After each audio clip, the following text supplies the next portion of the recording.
একটা কথা মনে রাখবেন, আমরা যারা নেতৃত্ব দেই তারা সরকারের ডিউটি অক্ষরে অক্ষরে পুঙ্খানুপুঙ্খানুভাবে পালন করি। কারণ আমাদের যদি ফাঁক ফোকর পায় তাহলে সরকার বাস ঢুকাই দেবে, আমরা সেটা ভালো করে জানি। সুতরাং আমাদেরকে জ্ঞান দিয়েন না, আপনি নিজের ডিউটি পালন করেন। নিজের দাবি বাস্তবায়নের জন্য নিজে কথা বলতে পারেন না, নিজের কথা বলার মুরুদ নাই, আপনার মুখ নেই, আপনারা নিজেরা কথা বলবেন না, আবার অন্যের কথা বলার মাঝে বাধা দেন কেন?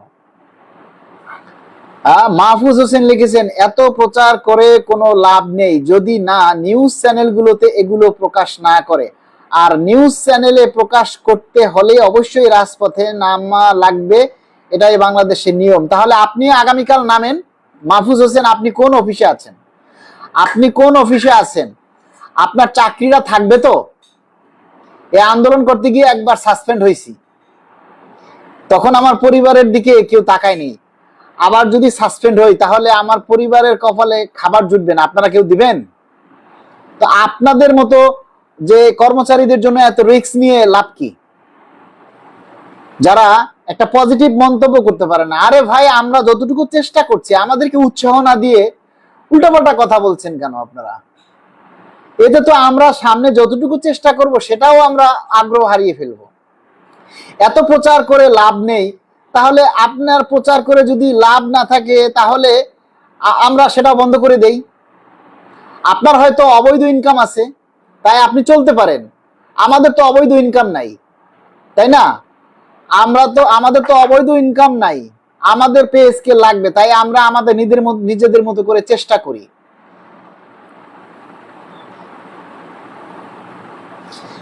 মঞ্জু মোর্শেদ লিখেছেন, আপনি কাজের কাজ কিছুই পারেন না, শুধু বড় বড় কথা বলেন। কই এই পর্যন্ত আপনারা কোনো মন্ত্রী সচিব বা কোনো আমলার সাথে, প্রধানমন্ত্রীর সাথে দেখা করার জন্য কি করছেন? আপনি কি দেখছেন? আমরা কি করি না না করি, কতটুকু চেষ্টা করছি, কতজন মন্ত্রীর লগে আমরা যোগাযোগ করছি, আপনার লগে বাতাস আছে? আপনি কি দেখছেন এই পর্যন্ত? হ্যাঁ, এই যে ঈদের আগে আমরা কতজন মন্ত্রীর সাথে সাক্ষাৎ করেছি, আপনার লাগে খবর আছে? আপনি এই যোগাযোগ এই নিয়ে আছেন, তাই না?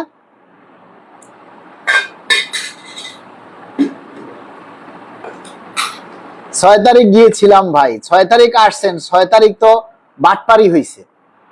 গত 6 মাসে তো অনেক উৎসাহ দেয়া হলো, তাহলে কি করলেন? দরকার নাই ভাই আমাকে উৎসাহ দেওয়ার, আপনি করেন যে। আপনার যদি এত মানে ই থাকে, আপনার যদি মুরত থাকে, আপনি বলেন না রে ভাই আমরা তো পারি না, আমরা ব্যর্থ, আমরা পারি না। আপনি চেষ্টা করেন না, আপনি চেষ্টা করেন, আপনার ডাকে আমরা সবাই আসব। আপনি চেষ্টা করেন না, অসুবিধা কি? আপনি যে পুরুষ এটা প্রমাণ দেন। আমরা আমাদের জন্য আমাদের সাধ্যমতো আমরা চেষ্টা করছি, আমরা আমাদের সাধ্যমতো চেষ্টা করছি। এই যে আজকে ডেইলি ক্যাম্পাসে আমি একটা সাক্ষাৎকার দিয়েছি, সেখানে আমরা আমাদের এই যে বাজেটের কথা বলেছি। আমরা তো সরকারের বিরুদ্ধে যেতে পারি না, সরকারের বিরুদ্ধে গিয়ে এখন কথা বললে পাছা লাল করে দিবে।